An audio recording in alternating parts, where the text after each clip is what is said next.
welcome to a new video, and this is my second episode looking at classic rock from 1970.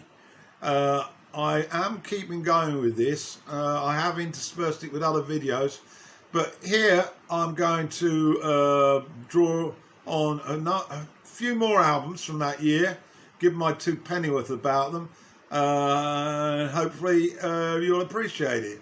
So let's get started with the first.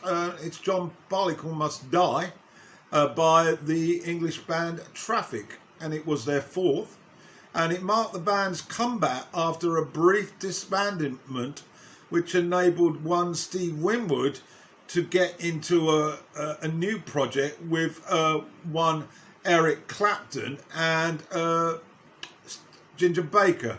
But they only managed one album and then they fell apart. And then Steve Winwood decided to get back in the studio, ostensibly to make his first solo album. However, this became a Traffic album, possibly to help with sales. Wood and Capaldi are involved with limited contributions, but in essence, the authorship and basic playing is all courtesy of Stevie Winwood. I have to confess, I haven't listened to this album much in the passing 50 odd years, basically because it really didn't get me by the throat. I had a problem really memorising any of it, but I've come back to it to do this review. And I'm probably a little bit more savvy about the tracks now. Let's get started with track one, Glad, which featured on Stevie Winwood and Eric Clapton's tour a few years back. It's a very jazzy avant-garde number with the horns, which takes you sort of a million miles away really from classic rock. Repeated listens and you do hear the class seeping through, and the honky piano by Steve is definitely impressive. Next up is Freedom Rider. Here Steve gets to sing in tandem with a sax that washes around the piano rhythm, and Wood's flute is also prominent. It conjures up a bit of a hippie event feeling, and all that experimentation. Track three's Empty Pages, a great soulful voice from Winwood, bristling piano and organ, driving rhythm, but nothing out of the ordinary. Over then to side two, Stranger to Himself, again piano prominent, and a little bit of guitar, but it's in small doses on this album. Next up's the title track. It's regarded as a highlight. It's got a nice acoustic vocal togetherness. Folk-like really, with Wood's flute popping up from behind the clouds, and a very Jethro Tullis-like vocal progressive feel, I thought. But it's an old Scottish ballad that Stevie dug out and arranged in a very creative and moving way. It's got a medieval sounding acoustic guitar and that ominous flute backing it. And then we get to Every Mother's Son, a nice melody with a tinge of lead guitar throughout. The keyboard's prominent and Steve's vocal is the highlight, soulful as ever really. The organ takes over mid through this lengthy 7-minute cut. That covers it. Well, summary. Well, it's not let forward that much in the 50 years. It's obviously a project that Winwood was pretty into, but it misses a few areas, I think.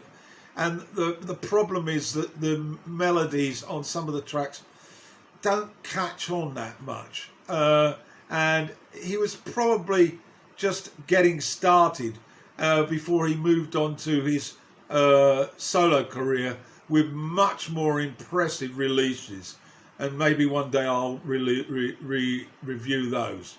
So, not bad, but nothing particularly stinging out at you. And let's move on.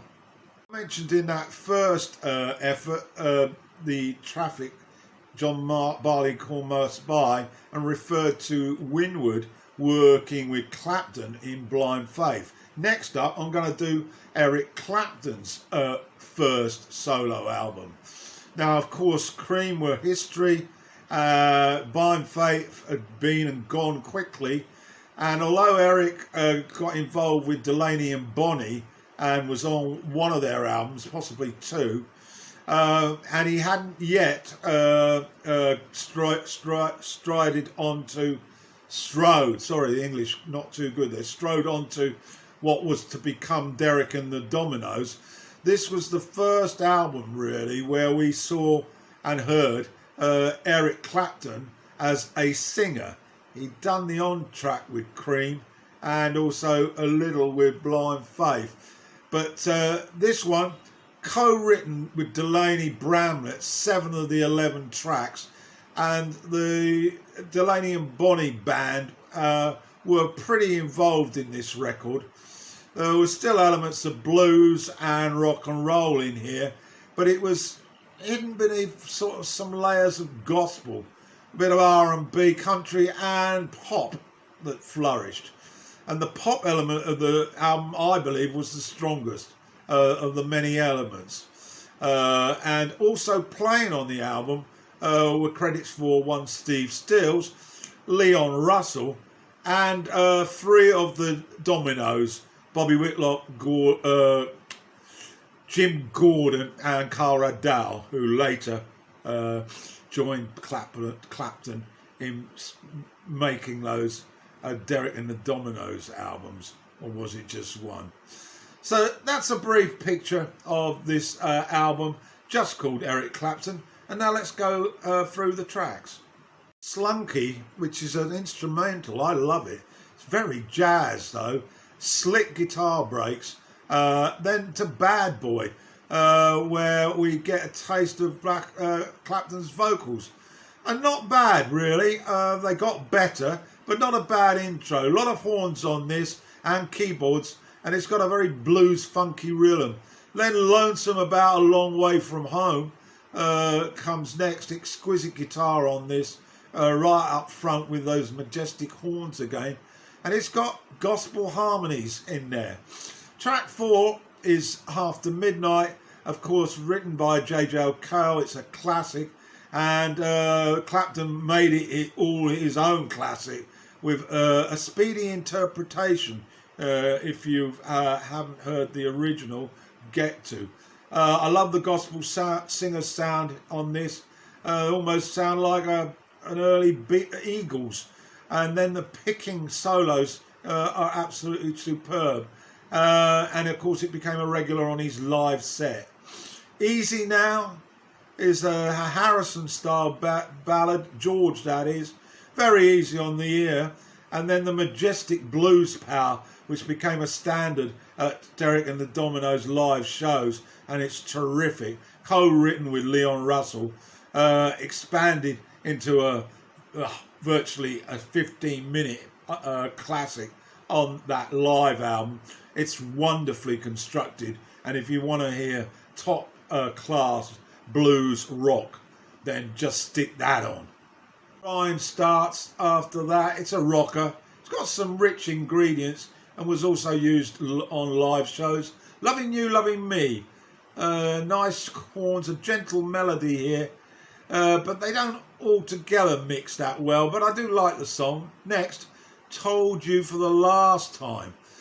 Some wailing harmonies here. It's got a honky style country blues. Don't Know Why's up next. It's got a big band sound, but still retaining that blues style. And then the closer, possibly the best on the album, Let It Rain. 5 minutes plus here, great chorus, and Eric takes us through his full repertoire on the fretboard. There was some overdubs on this, of course, but it's a tremendous piece of work. And so that's it, first solo album, and it has to be said it was a pretty good one at that. Overlooked by most, God forbid why. I absolutely love it, and I hope you get to listen to it. There will be, of course, a link to the YouTube audio, as I do with all my videos now. Take advantage of it. That's it. Eric Clapton, first solo. Right, moving on. This is the third offering on this episode 2 of Classic Albums. I'm having some problems with fitting these into the correct genres, but probably near enough right. This is Mad Shallows, the second album by Mott The Hoople.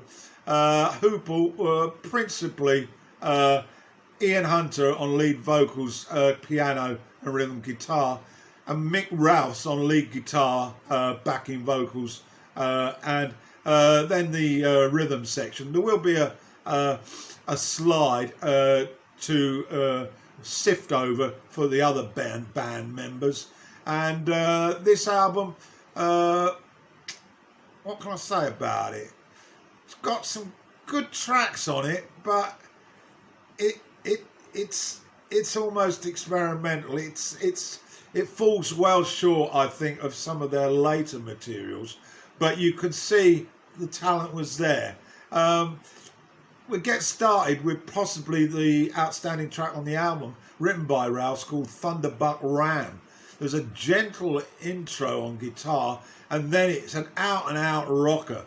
Nice piano, and the guitar touches are great, and it bridges well before the smash and grab rock bash. Next up is No Wheels to Ride, another 5.5 minute plus song. It's pleasant enough rock ballad. Hunter's voice is very, very ideal for that style of song. It's got a neat solo from Rouse and the throaty voice from Hunter, mixed with piano and organ. It's pretty memorable. You Are One of Us is a piano rocker locked into Hunter's vocals. It's not a rocker, it's a slow rock blues. Okay, Walking with a Mountain wraps up side 1. It's just a standard rock and roll song. I don't like the vocal on this either.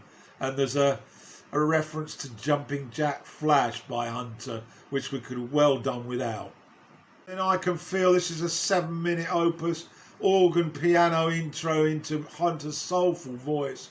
And there's some gospel-like backing vocals that I thought were probably uncredited, but I might be wrong. It rouses itself at the back end into a soulful rock ballad. It's okay. The Thread of Iron, written by Rouse, is next up. It's got a jocular country pop American feel. It evolves into a rock and roll piano fest at the alto with roaring guitar. I found it all a bit messy and over the top. When My Mind's Gone is another slow ballady song with the piano intro going on forever. Hunter sounding more and more like Dylan. But it's got a soul feel which keeps you alert, I guess. And that was about it. As I say, there will be a slide. It's got its moments, but it's hardly classic, although it's in the classic rock mould. Get to listen to it. It's called Mad Shallows, and it's by Mott The Hoople. I would like to say that when in later life Ian Hunter went solo, he made some terrific solo albums, and I might get round to renewing them later. Turn of the millennium they were, though. Offering on this episode 2 is another English band called Argent, and I'm going to review their debut. And they did have a minor hit single off this album called Liar. Of course, the name of the band was the same name as the leader of the band, Rod Argent. And we were familiar with him because he was a zombie. And of course, he wrote the absolutely idyllic She's Not There. Rod, of course, on organ, electric piano and vocals. And he was joined by one Russ Ballard on guitar and vocals, whose contributions were significant. There is a slide with the band details. And I'm going to rush through this one pretty quickly. I have listened to it a couple of times. It's it's not, it leans towards prog rock a bit, but it's got half a foot in classic rock as well, or just rock. Like Honey opens up, a gentle rock song that introduces to the classy musicians, and it's got a touch of soul with lullifying background vocals. Let's get it out. But the next track, called Liar, that minor hit, is worth listening to. It packs a soul blues vocal from ballad, and there's a bellowing chorus, intricate piano and guitars that mix together between the verses. It's certainly one of the best songs on here. Be Free, pleasant enough, soft organ-led, soft rock song. Some of the thrills reminded me of early Queen. That's the only comparison, to be honest. Schoolgirl is next up, another ballad song. The others all written by Argent. Nice piano melody develops into a jazz style at the bridge. The vocals, inspired by some guys called the Beach Boys, I thought. And then the standout, the last track on the first side, Dance in the Smoke. This has got a sort of spiral organ lead which goes into the vocals. Again, there's some Beach Boy elements on the chorus, mellow and classy, I wrote. And there's also a nudge to prog rock with ballads guitar to the fore. Argent shows off his organ playing skills, another indication of the progressive rock seeping in, and it builds to a nice climax. Pretty good song though. I was far more disappointing, I felt, than the first. Lonely Hard Road starts us off. It's got strains of jazz on it, with ballads, tasty guitar licks. The Feeling Inside starts with a church organ type intro, but there's a forgettable montage of keyboards and high-pitched vocals, and it becomes very repetitive, I thought. Next up is Free Fall. Nothing too memorable about this. It's a poor attempt at Crosby, Stills, Nash harmonies, I felt. And then Stepping Stone, slight improvement here, but still very aimless, the beat, with tinges of jazz interspersed with the more plodding beat. Ballard's work is tasteful, but too brief, I felt.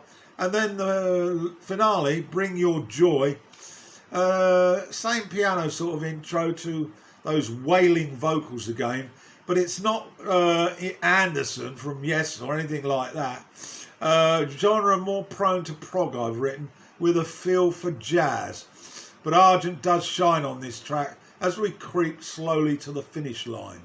So there we have it, a quick bounce through 4 classic rock albums from 1970. As I say, there will be music links in the description. And of course, I'd love to get your comments from any of you who know these albums, and maybe put me right on some of the negativity that was quite pronounced in this video. There will be a third. Can't promise it for this month though.